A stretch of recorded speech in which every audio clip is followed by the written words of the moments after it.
All right. Welcome back. Sitting down with Mayyadda. First and foremost, how did that feel? How are you feeling? I feel good. Like that felt smooth, which is exciting. I didn't say anything I wasn't supposed to say, so we're really excited about that. Yeah. No. Okay. So jumping straight into it. Yeah. You've been making music since 2015. Well, I've been probably releasing Yes. music since like 2015, 2016-ish, but I've been making music in some capacity since I was 2, and I'm 29 now. Whoa. So, like, my entire life. It's integral. It's a part of you. Yeah, I'm like, I don't know myself without like playing something or singing something. Like I have no memory of myself before that. Yeah. No, most people don't remember before too. So you started at 2. Yeah. Do you remember what you were starting with, and like could you maybe walk us through some of these different like eras of Mayyadda music-wise? Sure. Yeah. I'm going to try to do the quick version of this. So I started piano lessons a couple months shy of my 3rd birthday, so at 2. And that era of my life, I'm not quite sure when I started singing because I also don't remember not singing. So I'm going to say maybe it was around then. But that era of my life was very characterized musically by like musicals, Disney movies, and like contemporary Christian music, because that was like all I was allowed to listen to. Right. With occasional like glimmers, a sprinkle. Yeah, well, like occasional sprinkles and glimmers of like what pop music sounded like. Like I wore my cousin's No Strings Attached tape like out completely because I heard Bye Bye Bye and I was like, I can't believe music can sound like this. Like this is not what I'm playing in the house, but like this sounds amazing. Like so that was up till maybe like 13, and then I was allowed to listen to quote unquote secular music and got really into like top 40 whatever. Like it was like Beverly Hills by Weezer is always like the first thing that comes to mind of that era of time. But like that was when that was maybe like 2005.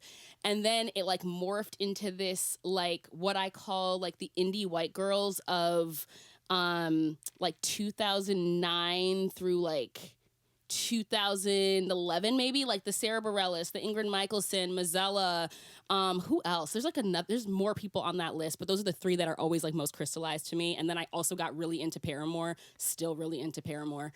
So like that sound, like that singer-songwritery indie folk pop thing, plus a little Paramore sprinkled in, got like really characterized my sound until like the middle of college. And then I got way more into hip hop. And I think that really, like, that combination of things is, I don't know if you can hear it in my music. I can hear it because it's like the storytelling of hip hop, the like really like the focus on a good vocal, like vocally telling the story. I think probably came from the indie girls a little bit, and some of the lyricism also came from the indie girls. Like being on a guitar a lot came from the indie girls. But also I stand for Beyonce. Like I stand for the Jasmine Sullivans. Like I like the big voices. You can hear that in kind of like the vocal choices that I make. So it's like a very strange combination of things, but like I just am kind of going wherever it takes me at this point. No, that's so good. It's such like a full mosaic.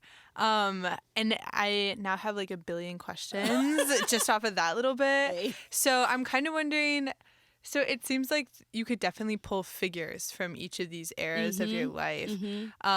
If you were in a room filled with figures from all these various eras of your life, like who would you want to talk to first? Like, are we going to the Disney princesses? Like, do you have to say hello to a favorite hip hop artist? Like, who would you want to talk to first? Okay, so like I would have to split myself in half and go talk to Beyonce and Hayley Williams like at the same time.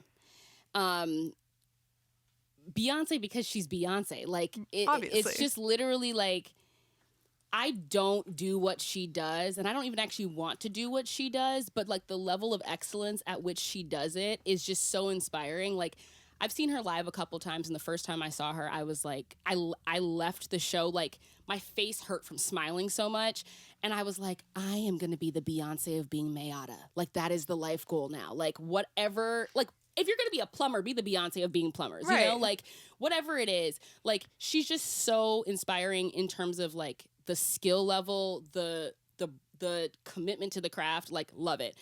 Haley, on the other hand, I don't even know. I just have so much respect for the live performance, the vocal, the songwriting. I know she doesn't do it by herself, but like the whole band and her, it's just, there's just been such an influence on my own like process that I would just really like to just stand at both of their feet for a little bit. And I don't even know what else I would say besides like, I'm obsessed with both of you.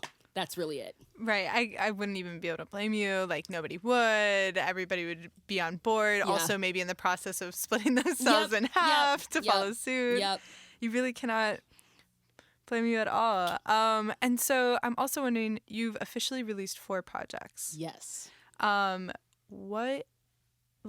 what point in your life were you at with each of those? Because you recently, within the last year, coming up on a 1-year anniversary, right? Yes. For your most recent one. Yes. Yeah. So, okay, the first project was like pretty close after I decided. Blue was like, I think New Year's Day, like 2016. I had graduated from college in 2015. I had nodes, like vocal nodes when I graduated, and I had just decided, okay, I'm gonna like try to do this music thing. And I had been performing live where I could, when you're not supposed to be performing live with nodes, but I did. And I was like, okay, I have a couple of songs, like I just need to get something recorded and put out into the world. So my cousin and I recorded that in various bathrooms in her house. And I put that up on the internet. Sometimes I'm like, I probably should take that down, but you know, the journey.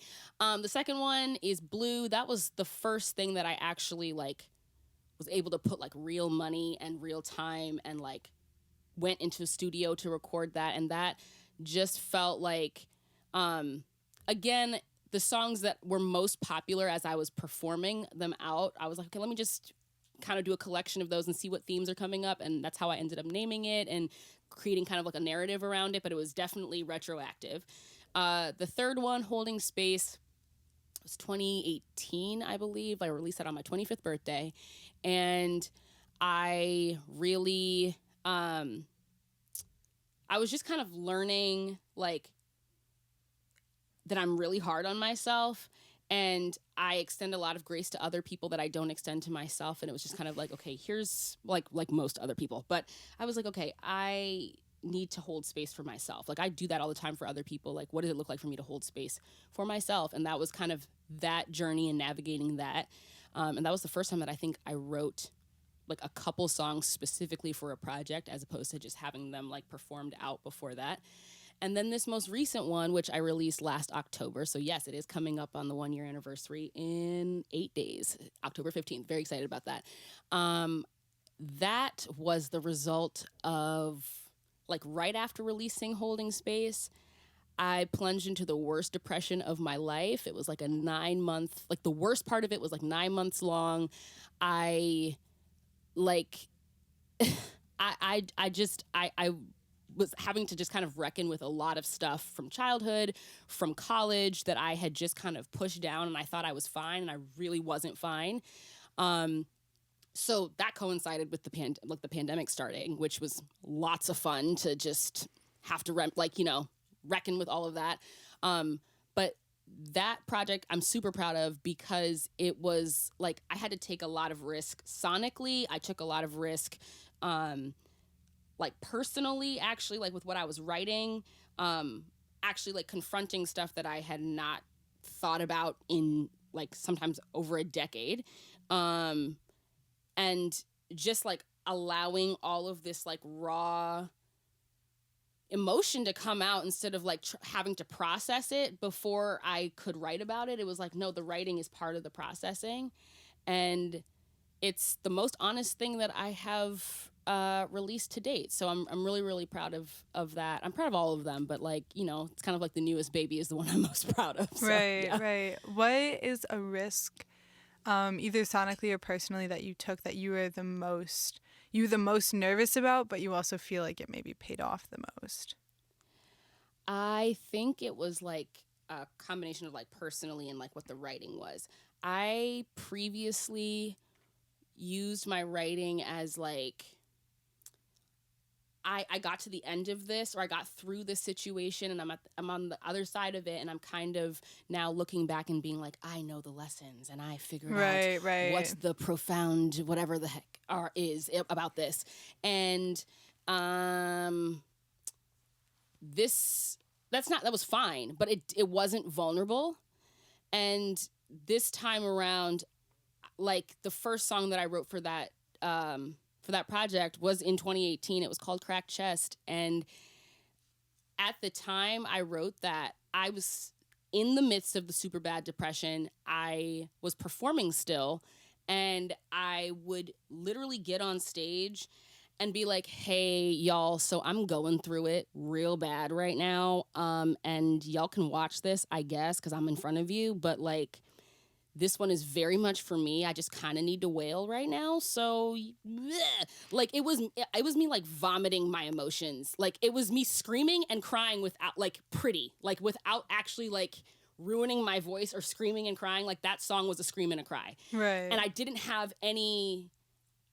It wasn't cute. Like, it wasn't a cute ending or a cute lesson. I was just like, I need help. Like it's literally in the song, like, I'm begging please for somebody to help me kind of thing. Right. And I would have never done that before. I never would have gotten in front of people and like just been that raw with where I was.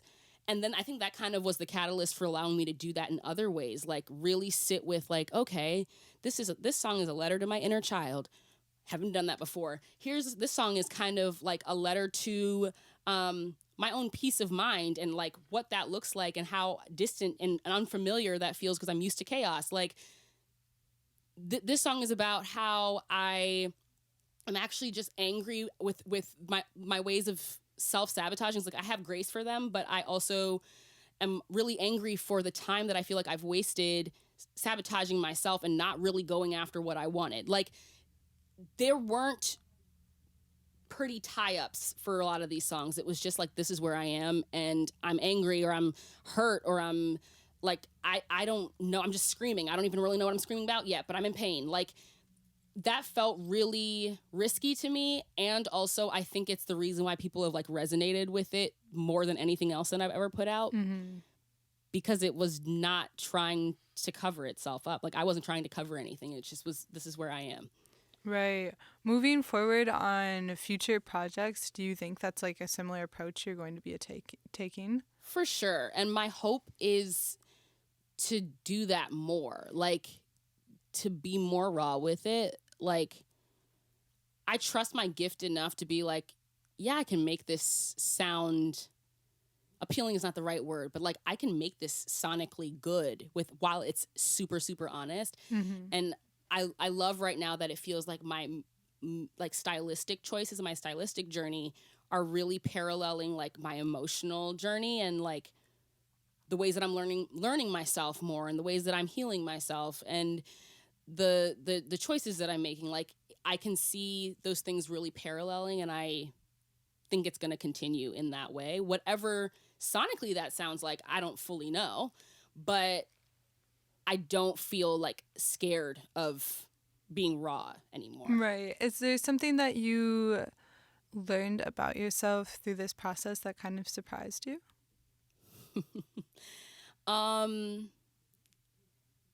This is going to sound really, really arrogant, but I don't care. I think I started to believe that I'm really, really good at this. Like, which is going to sound kind of wild, but like, there's a difference between people telling you from the outside, like, oh, wow, like, this is really impressive, whatever. And you have your own standard for yourself. Mm-hmm. And I still have my standard, and I'm still kind of hard on myself. But like, there were a lot of moments recording this last project where I really stopped, and I was just like, I am the baddest alive. Like, I am everything. What, like, is anybody hearing what it is that I'm doing? Like, I am killing it right now. Like, I'm amazing. And like, that is a very unusual thing for me. Like, I am not somebody who will like claim to, even to myself, to anybody else, but to like myself, like, oh my God, like I really am just like a genius. Like what, like that is not a thing. And it was such a mark of healing to be like, you're letting stuff go, and you're letting it go in such a way that is allowing your flow.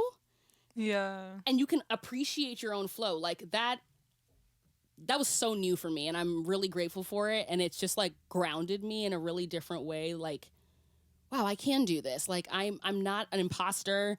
I'm actually fully qualified to be doing what it is that I'm doing. And I can rest in that. Like I don't have to, I'm not trying to prove anything. I'm just being, and it's fire. Like it was a really cool series of moments to have for me, which I don't know if anybody resonates with that, but like that's just where I was. No, like that sounds really cool. I feel like to make that shift between like, because it is one thing to hear other people be like, oh, this is so cool and that's so cool, and be like, right, sure, and it just goes over your head. Like you can't internalize it. Exactly. But then to actually like be the one producing that and being like, this is really cool. Like for you to say that and believe it and stand behind it. Yeah. Like I feel like that's such a cool thing to be able to do. And such a hard thing to get to. Right. Like so hard. Right. Like so difficult to get there. Yeah.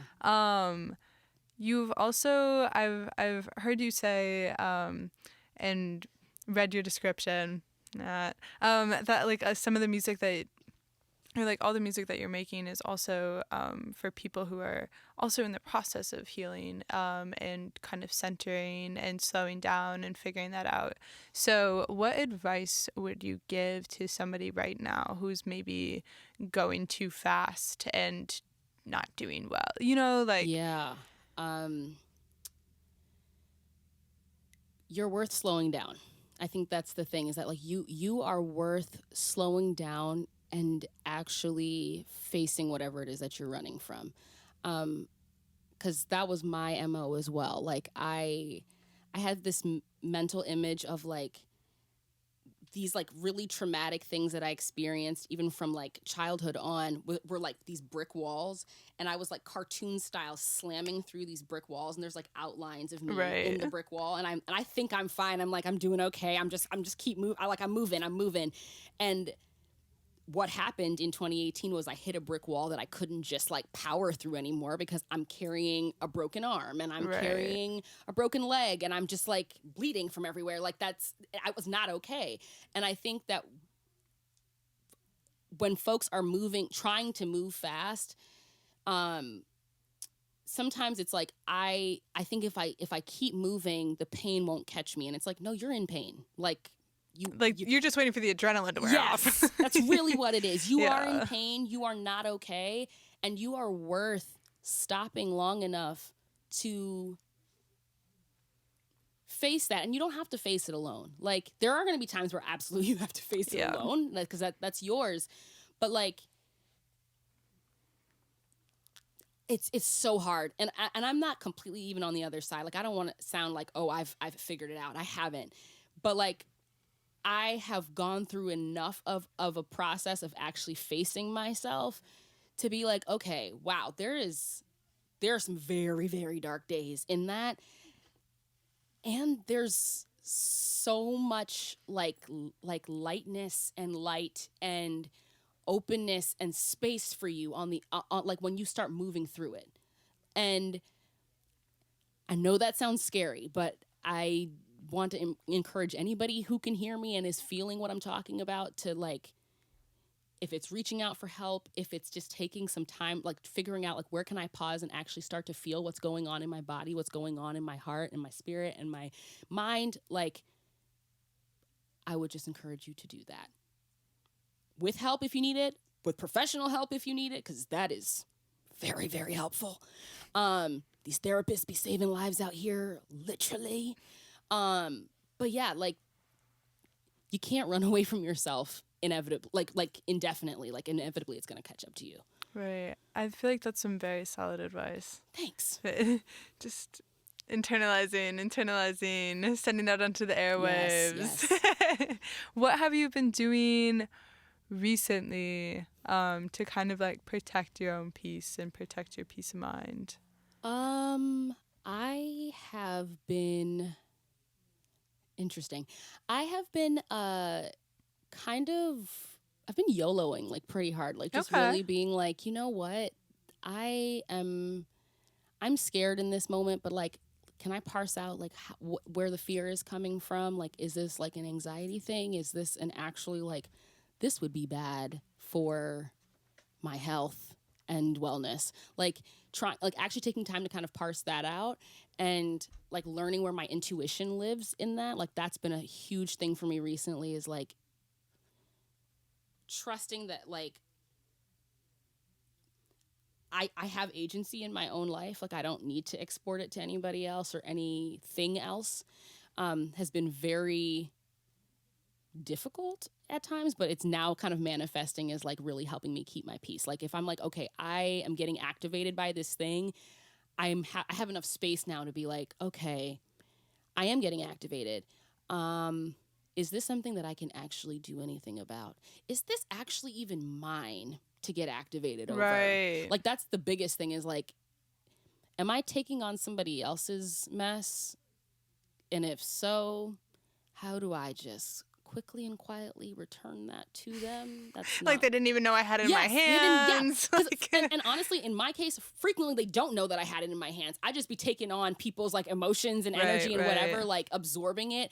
And I'm like, no, this is not mine. This literally has nothing to do with me. I can be alongside people when they're going through things. Mm-hmm. That's not the same thing as getting emotionally enmeshed in it. Right. And so like learning like boundaries has been huge for me. I'm not, again, a pro at it yet. I'm very much learning, but being like, okay, I don't have to get over involved in things for me to be a good friend or be like supportive to people, because I like me being supportive of other people should not come at the expense of my own health and wellness.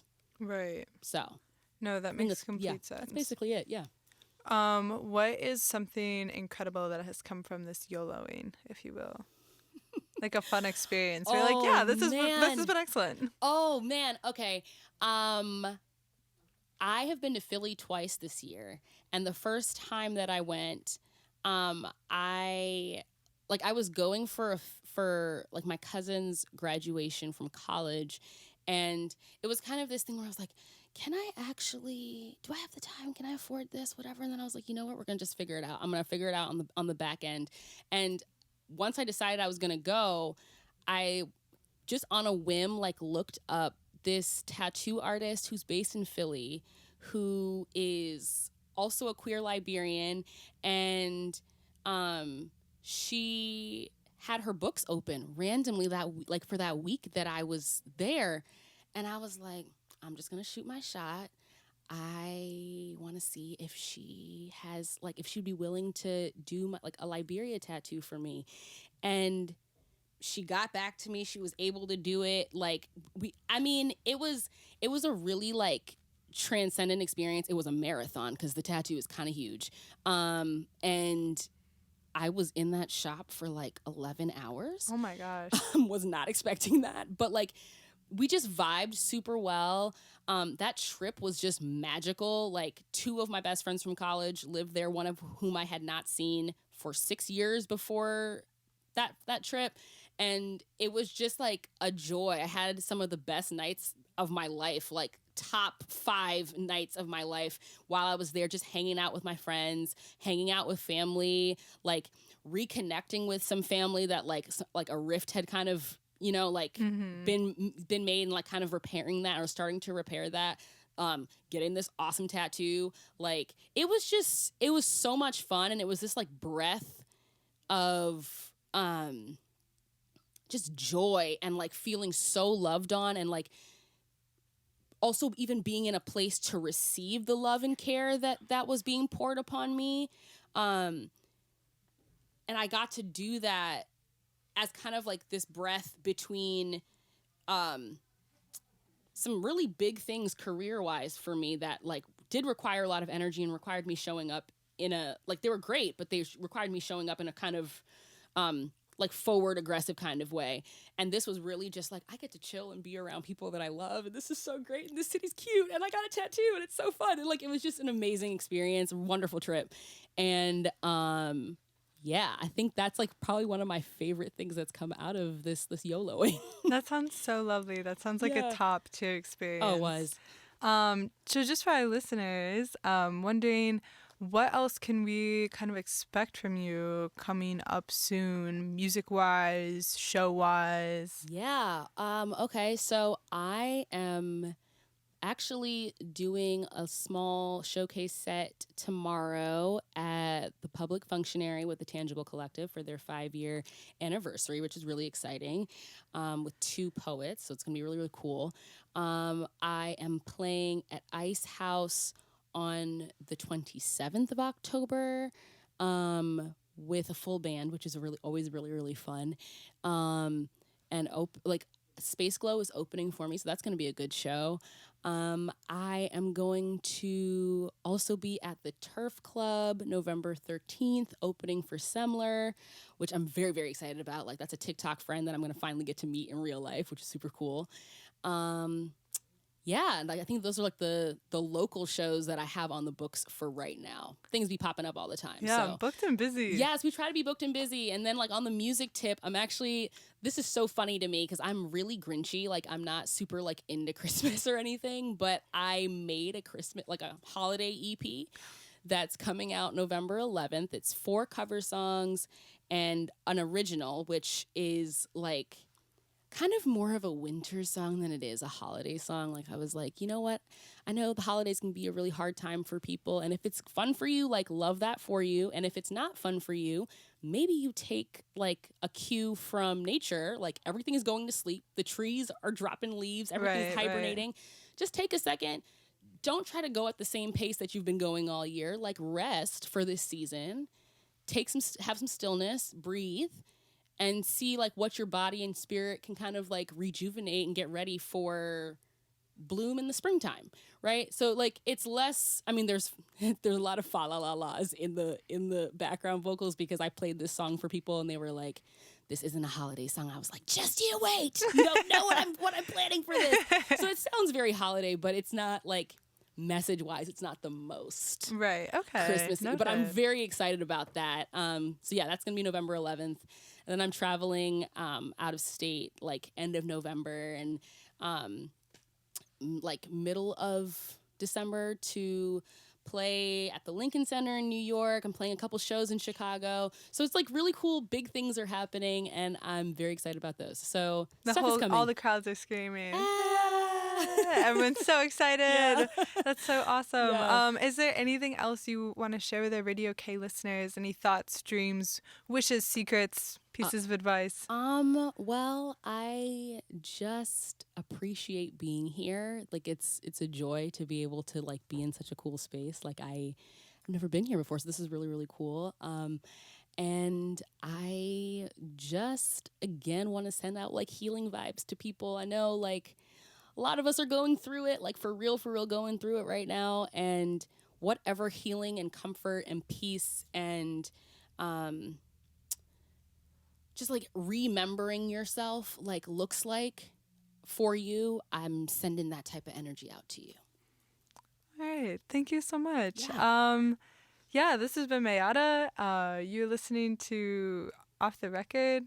I'm Kat. And we're going to toss it back to the booth with Eli. And this is Radio K, Real College Radio. Thank you so much for tuning in.